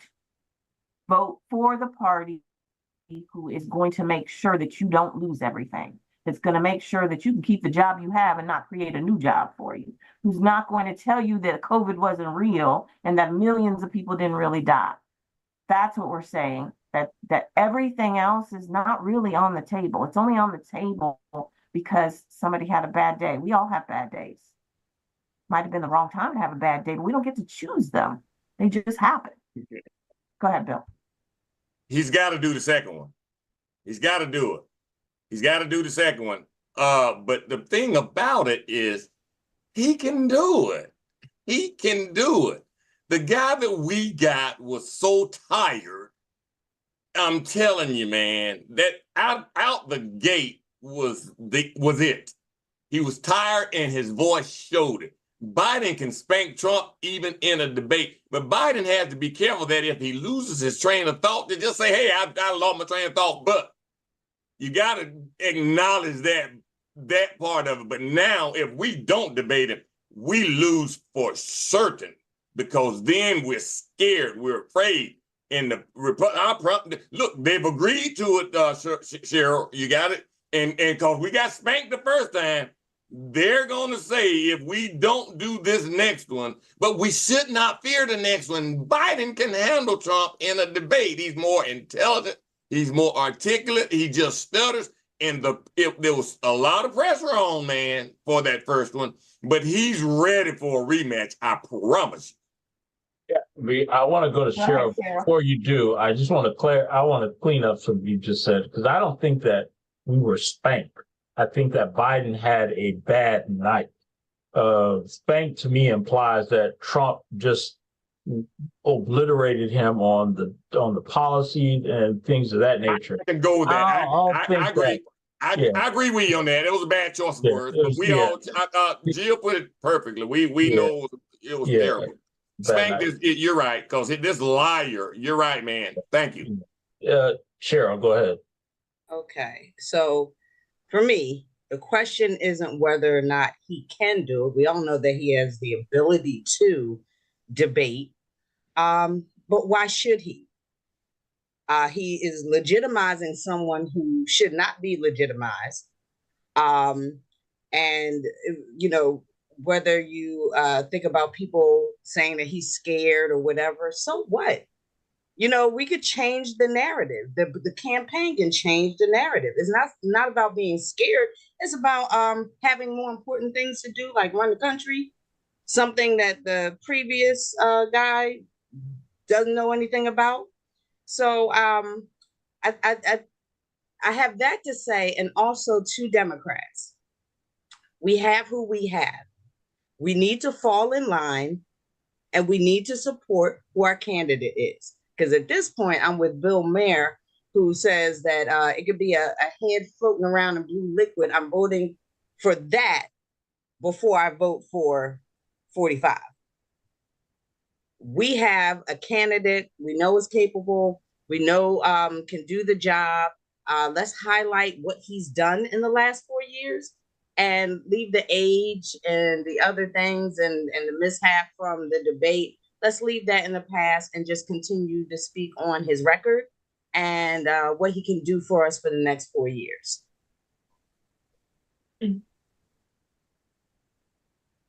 Great. I like that. Yeah, I was just gonna say, Patricia Turner Jefferson is she talking about the repugnant what they are trying to do to Kamala Harris and trying to already destroy her credibility as a probably I'm just throwing some words in here as the standard bearer for the Democrat Party. So they're going after her already. And I had read that other day when I was in Atlanta that they was already getting ready to launch an all-out attack on her and just in case if President Biden stepped aside, they would have to elevate her more or less, more than likely. And so I'm doubting very seriously if President Biden steps aside because it would cause chaos in the Democrat Party, extreme chaos, and you would let this existential threat that's out there walk right into the White House and walk and destroy the Constitution, which has need to be redone in some way, or I would say amended in some ways to make sure that it is no one is able to destroy the Constitution. And some loopholes in the Constitution need to be, removed, such as the 13th Amendment. That loophole need to be closed in the Constitution. But when a man say that the Constitution is in his way, that he wants absolute power like Putin and Kim Jong-il and China president, and he said this out of his own mouth. It's not nothing that we're saying. So we have to make sure that we see this for what it is and see that sometime, he had a bad night. President Obama had a bad night when he debated Mitt Romney. That's right. But he came back had a great night, and won the election That's for the right. second. Patricia Biden. Toomer, Patricia Turner, Jefferson on our Facebook stream. Our Facebook stream is hot tonight. One performance doesn't make Joe Biden incapable of continuing to safeguard our democracy. She's absolutely right, meaning Cheryl. She's absolutely right about the Democratic reaction and continuing dialogue about the debate. She goes on to say, I don't agree that he should debate again, but make sure there is a fact check at the same time. Then Miss Diane Pruitt says, I agree with you, Derek. But then Miss Turner Jefferson comes back and says, I agree with Cheryl. Why give credence to a convicted grifter on our live Facebook stream? So unfortunately, we don't make that decision. The powers that be make that decision, and I would say I don't see, it's never happened before, so I don't see them canceling the debate. That's the best I can say, because it's already scheduled, it's already out there. I don't think they want to create, and I Cheryl, I don't disagree with you, but if there are, I think it's hard for me because I'm looking at somebody like Leader Jeffries, who said, you know what, I'm going to listen to the people, which is his job. He has to. So he opened that door today and said, hey, we're going to have this conversation. We've got to have our hard conversation. That's what we're doing on the show. We're having a hard conversation. So you got to be honest. He was honest. Yeah, I saw what you saw. Tell me how you feel. Some of them said this. Some of them said this. He didn't say anything. He stayed neutral. And he said, we'll address it and see. They did not decide one way or the other. I think we have to be real with our people. Like, some of us are ride or die no matter what, because we get the bigger picture. Some of us are, okay, well, Cheryl said do it, I'm going to do it because I know Cheryl, and so I believe in Cheryl, I'm doing it. And then others are sitting back and they're watching the TV, or they watch the debate, or they're listening to the news. But I think what hurts us the most is that our own people high up in the party, they're questioning it. So you can't negate it, because people that sit with him every day are questioning it. So they need to fix their mess quickly, because they're hurting us. It's not now what Biden did at the debate. It's the fact that all of these governors and legislators and people in the White House are now questioning, is he, can he, what should we do? You don't have a choice. There's no other choice. At this point, the election is less, ballots have already dropped. We're done with this. He is who we have. Kamala is his vice. We're moving forward. But the problem is, we can say that, but it's very difficult, because there's a side of me going, what in the world are they doing today? We have the meeting, but really, at the end, at some point, Democrats, we got to clean our mess up, because we're watching you, and the news is absolutely happy to tell us everything that happens behind closed doors. Absolutely happy to start the mess, so that those that aren't all the way in are like, so, well, if that's the case, how come so-and-so said this? How come the majority, and that was the report, said that he needed to go? You know what I mean? What do we do with that? How do we stop them from hurting him? Because he's no longer hurting himself. He came out the next day and fixed all that quickly. And the thing about it, what we said earlier, one man do not run this country. He's the face of America. He's the commander in chief. But the laws that are grinding out in Congress and in the Senate is done underneath him. And he signs bills that Congress pushed to him, or he vetoed. But he don't make the laws of this country. He's just one part of the three equal branches of government, which is people now have, the Supreme Court has amassed or taken X amount of power from the executive branch to put in their little fiefdom. So it's now time that the American people take back the courts, or put term limits on the courts, so that no one sit there 40, 50, 60 years, like in South Africa. You got to, you after 15 years, you have to go, or you can be reappointed. to the Supreme Court.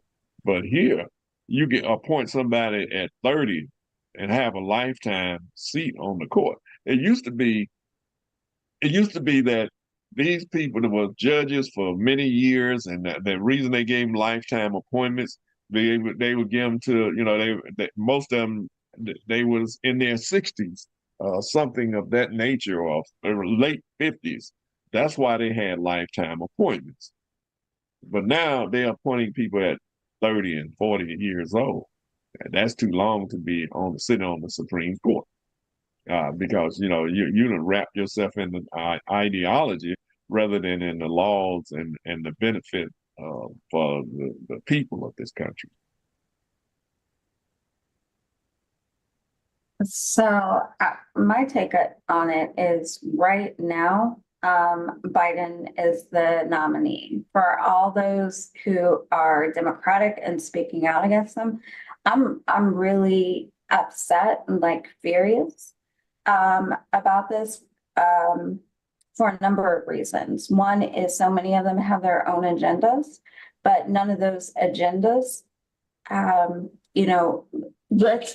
if you took potentially replacing Joe Biden, there is no way you would get any candidate on every single ballot across these United States. We have too much at stake. So,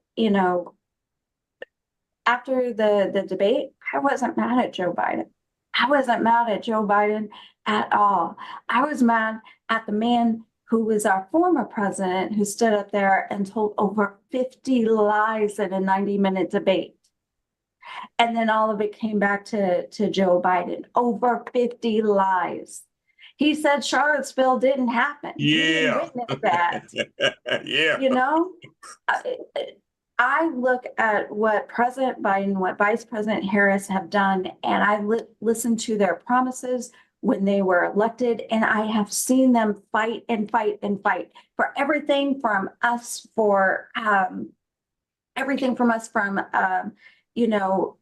trying to do away with student loans, and every single obstruction, keep fighting back. Every single time. And the conversation after the debate is because he stuttered and lost his train of thought, not the xenophobia, not me having to go back to my black job tomorrow. Not this horrible, horrible, horrible, horrible mess that we just heard and listened to. But oh my God, this man lost his train of thought. This other man told 50 lies in 90 minutes.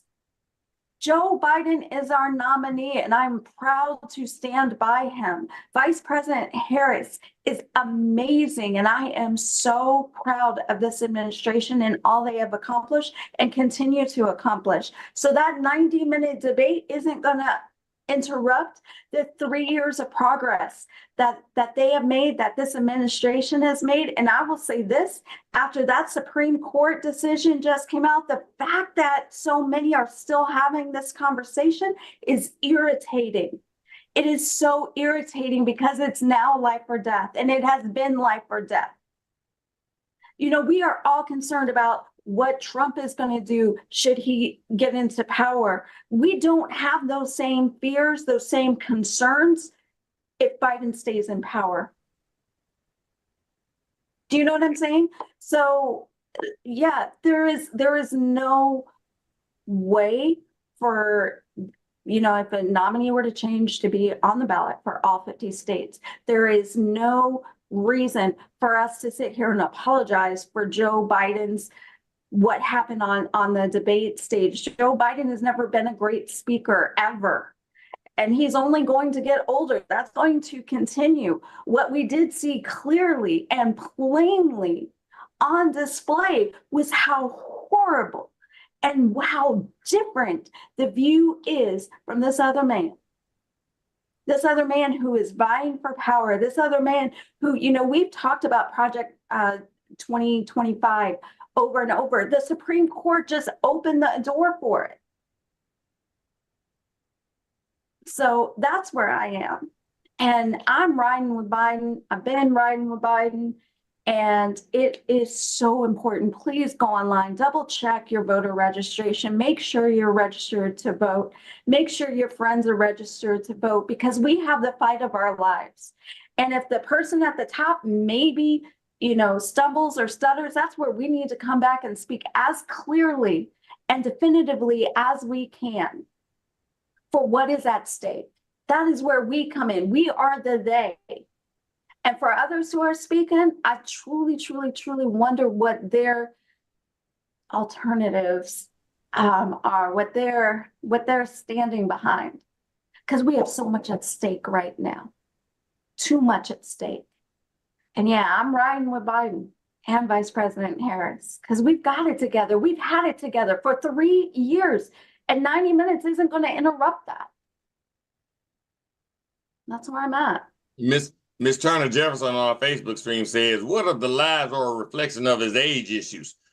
She says, I'm using this platform to spread my message and to track the thoughts of others. The Biden supporters are standing firm on social media, and that's what I've been seeing too. And when I'm in a room with a bunch of us, I test the waters, and I don't ask them. I tell them, y'all, we got to vote for Biden.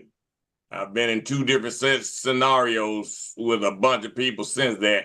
And any that time politics remotely come up, I, with this voice, make sure everybody listens to it. But the consensus I'm getting is not just on social media. From the rooms that I've worked, they're standing strong with Biden regardless. So, hey, I think we're in good shape if the Democrats up there would stop talking crazy. Can we get back to airing our grievances amongst ourselves and out in public, having a united front? There you go. There you go.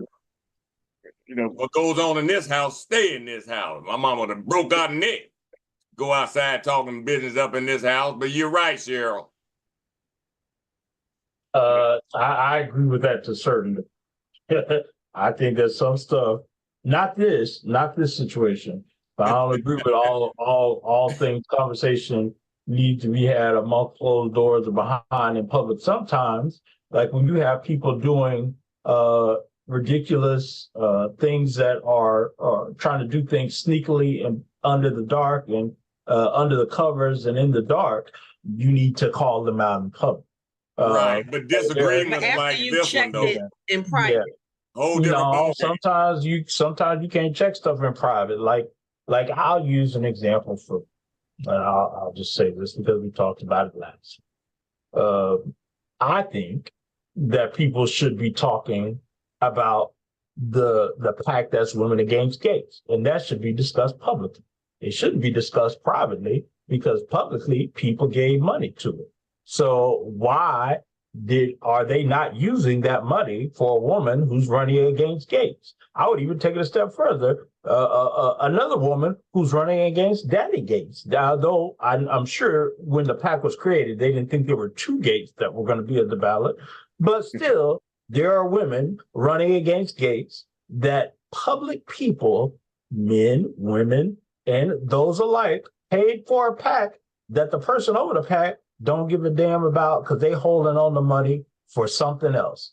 That's a problem to me. That should be discussed publicly. That also, there should be times where people who pledge money to candidates, I have all this money for a candidate, and they ain't giving not a dime, nickel, quarter, penny, half a cent, not nothing. Those things need to be discussed publicly, especially when those said people hold office or titles within a party and a platform. They absolutely should be discussed publicly. So I agree with you on those things. Where we should be having this conversation with respect to Biden in this conversation amongst ourselves and not publicly. But there are some where I'm like, nah, let's have it publicly because they need to be held publicly accountable. Absolutely. Absolutely. And we should name those folks and call them out for it. And hold them accountable, because when we talk about accountability, that's from the smallest position all the way up to the presidency, and from the presidency on down to the smallest position. So that's right. Yes, we definitely need to do that. There you go. Mr. McIntosh, go ahead. Negro, this is for human consumption and homoeroticism within the slave culture This book I'm recommending that I won't Numbers, recommend. we can't hear you. Time is up. It's 9 o'clock already. So I just wanted to make sure we got that in. It's by Vince Woodward. So, Okay. all right. Derek, back to No, you. well, we're severely out of time, so we will see you at our next go around of Our Voices. Thank you for tuning in, and have a great week, everybody. Take care. Good night, everybody. Good night. Good night.